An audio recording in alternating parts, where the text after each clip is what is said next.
Isang pagbati ng Happy Remembrance Day sa mga kasiparig ng mundo, kasi tuwing November 11 sinicelebrate dito yung mga nag-serve sa World War I, World War II. Yung bang ika nga ang tawag dito, holiday ito dito, Remembrance Day. So anyway, sa labas. Ayan, ang ganda ng paligid ko. Ano lang ito dito mga moss. Tapos as usual yung park medyo ginabi, pauwi na. Kaya medyo video rin. Ngayon ang topic ko sa inyo, yung mga babae, di ba? Sasabihin ng iba sa digital world ngayon, kasi kahit saan ngayon talaga, dali na lang talaga ng babae ngayon. Pagka hindi ka nakakawa ng babae ngayon, sa dami ng mga nagpo-post online talaga sa social media, yung mga talagang hindi kagaya nung araw, very limited ngayon, di ba? Sa online, napakadali na, maraming dating site. Pero depende. Sa akin hindi ako sa personally, sa akin yung mga dating site, hindi ako nag-aano diyan, kasi nasubukan ko yan ng mga araw, pero parang lang, curiosity. Pero iba talaga yung yung face to face na nakikipag anuhan ka rin talaga, sa nakakausap ka, kasi babae kasi talaga. Oo nga, kausap ka niya, okay, ang galing mo sa online, di ba? Nakakapagpatawa ka, pero in reality hindi ka hindi ka ang babae kasi ganun talaga yung vibes nila. Pag ang vibes nila is yung nagsalita ka, alam nila kung okay ka o hindi yung kasi intuition ng mga babae.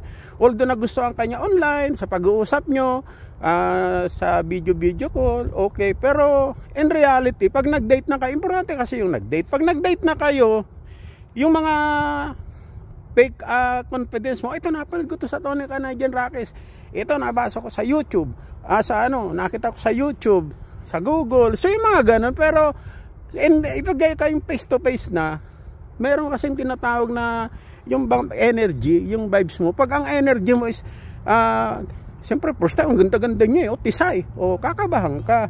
Ngayon yung mga natutunan mga pick up lines, nakaka-turn off. Kasi ang babae ganun talaga, yung intuition nila napakalakas. Pero ang bottom line, pag ang babae, okay, nagustuhan ka, dahil gusto ka niya parang ang boring mong kausap, parang wala itong experience, dahil gusto ka niya lahat yun, i-break niya ang rules. Pero ang bottom line, lalo tisay. Pag ang iba-iba, may mga tisay kasi na yung Eastern Europe, yung mga Polish, Czech, mga Eastern Europe, medyo makaluma yon, yung mga sila, yung parang mga religious. Pero yung mga Western, yung mga North America, Europe, Canada dito, iba ang datingan dito. Body counts, talaga test and drive. Gusto ka niya, gusto mo siya, alam niyang ampaw ka isusubukan ka niya. Yung performance level mo, yung intimacy, napaka-importante noon. Marunong ka bang humalik?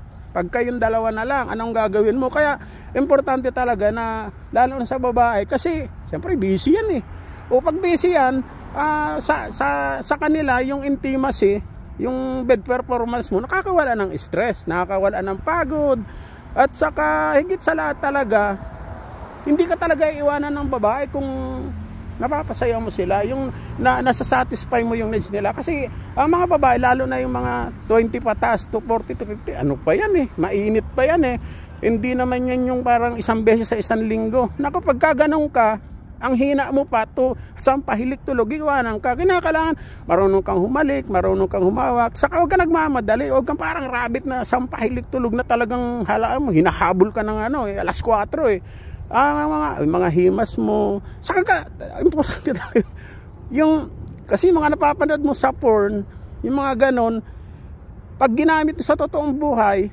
hindi mo alam, naiinis ang babae kasi ginagawa mo siyang parang akala mo okay, pero hindi pala. Kaya kinakailangan mag-practice ka talaga sa ibang paraan hanggang sa alam mong masasatisfy mo siya. Saka importante talaga kainin mo, hindi mo pwedeng hindi, kasi iba mabaho, iba. Ibig sabihin doon, pag di mo kinain, walang babae nga ayaw. Pag alam mong ginagawa, pag alam mong gamitin ng dila, hindi naman yung subsub kayo na para ka naman sumubsub sa kalabaw. So ang sinasabi ko kasi, para ang relationship talaga tumagal, hanapan natin nga, kasi magkikreate ka ng moments, memories, bawat action. Hindi yung sampay tulog. Kasi pag wala ka na, kahit na test and drive ka lang, maalala ka niya. So importante talaga na may satisfy mo siya. O so gabi na. Okay, at